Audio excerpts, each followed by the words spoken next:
সন্ধ্যার সময় mill gate Tongi mill gate মসজিদে নামাজ শেষ করে, মাগরিবের নামাজ ইফতারি শেষ করে আমি যখন বের হই, ফোনে কথা বলতেছিলাম, তো ফোনটা আমার হাতে ছিল।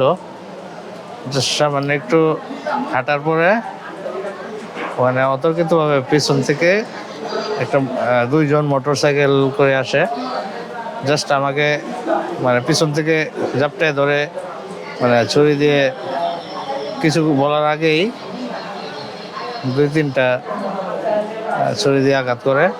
আমি বুঝে ওঠার আগেই তারপরে বলে যে যা আছে সব বের করে সব দিয়ে, কিন্তু এতক্ষণে আমার অলরেডি দু একটা আঘাত করে দিছে। তারপরে আমি আমার মোবাইলটা ড্রিল দিয়ে দিই যে ভাই নিয়ে যা। পরে ওরা মোবাইলটা সামনে থেকে কুড়াই নিয়ে চলে যায়, কিন্তু আমি তারপরে লোকজন জড়ো করতে থাকি, কেউ আগায় আসে নাই। তারপরে কোনো মানে রাস্তার মাঝখানে বাস থামায়া আমি বাসে উঠি। ওঠার পরে দেখি যে আমার সমানে ব্লিডিং হচ্ছে, পেটের থেকে একটু বেরিয়ে গেছিলো, পেটের থেকে একটু চর্বি বেরিয়েছিল। এটা হাতে চেপে ধরে পাশের থেকে একজন পথচারীকে মানে নিয়ে একটু চেরাগেলি হাসপাতাল যাই, বলে যায় এখানে এটা ট্রিটমেন্ট হবে না। এরপরে যাই হলো টঙ্গী মেডিকেল হাসপাতাল, যেটা সরকারি। ওখানে যাওয়ার পর আমাকে দেখার পরে বলে যে না, এটা একটু গভীর হয়েছে, এই আঘাতটা, এখানে ট্রিটমেন্ট হবে না, আপনারা হয় উত্তর আধুনিকে যান, ওদিকে বা উত্তরের দিকে যেয়ে দেখেন কি অবস্থা। আমাকে ওখানে একটা স্যালাইন আর একটা ব্যথার ইঞ্জেকশন দিয়ে দেয় আর প্রাথমিক চিকিৎসা দেয়। এরপরে আমার আত্মীয় স্বজন আয়সা উত্তরা আধুনিক মেডিকেল, বাংলাদেশ মেডিকেলে যাই। ওখানেও দেখার পরে ডাক্তাররা বলে যে এটা একটু গভীর হয়েছে, অপারেশন লাগবে, এখানে হবে না। তারপরে ওখান থেকে বলে দেয় হয় ঢাকা মেডিকেল যান বা স্কোয়ার বা একটু বড় হসপিটালে যান। তারপরে ঢাকা মেডিকেলে আসি।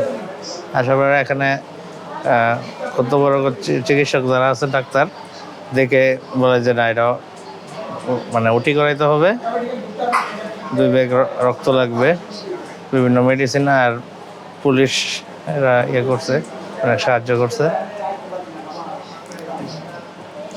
তারপরে অপারেশন হয়ে এখন বর্তমানে আলহামদুলিল্লাহ সাকসেস। ও হলো আমার ছোট ভাই। সে অফিস থেকে আসার পথে ইফতার করার জন্য মসজিদে গেছিল। তারপরে মসজিদ থেকে বের হওয়ার পর হঠাৎ করে পিছন থেকে হুন্ডার দিয়া 2 জন লোক আইসা তাকে ছুরি আঘাত করে এবং তার মোবাইল, টাকা পয়সা নিয়ে যায়। তো এই অবস্থায় আমরা বাসায় ছিলাম। তো পথচারী একজন ওকে নিয়ে টঙ্গী মেডিকেল হসপিটালে নিয়ে যায়। নিয়ে যাওয়ার পর উনি আমাদেরকে নাম্বার দিয়া আমাদের জানায় যে আপনার ভাই এরকম ছিনতাইকারীর হাতে ছুরি আঘাত পাইয়া টঙ্গী হসপিটালে আছে। তো সেই প্রেক্ষিতে আমরা তার কাছে আমরা ছুটে যাই এবং ওই টঙ্গী মেডিকেল থেকে বলে আপনার অনেক ক্ষত, রক্তক্ষরণ হয়েছে, ওকে ঢাকা মেডিকেল কলেজ হাসপাতালে নিয়ে আসতে হবে। তারপরে আমরা প্রথমত উত্তরা মেডিকেল হাসপাতালে যাই। ওই জায়গা থেকে বলে না, এই অবস্থায় ওনাকে ঢাকা মেডিকেলে আনতে হবে। তারপরে আমরা ঢাকা মেডিকেল কলেজ হসপিটালে আনি। আমার কলিগ ছিল, ওনাদের সহযোগিতায়, পুলিশ ছিল, ওনাদের সহযোগিতায় ওকে ভর্তি করানো হয়। কিন্তু বর্তমান বাংলাদেশের যে প্রেক্ষাপটে আমাদের রাস্তাঘাটে চলাফেরা অনেক দুরূহ ব্যাপার হয়ে গেছে। আমাদের সাধারণ মানুষের যে নিরাপত্তা, ওইটা এখন বর্তমানে নাই বললেই চলে।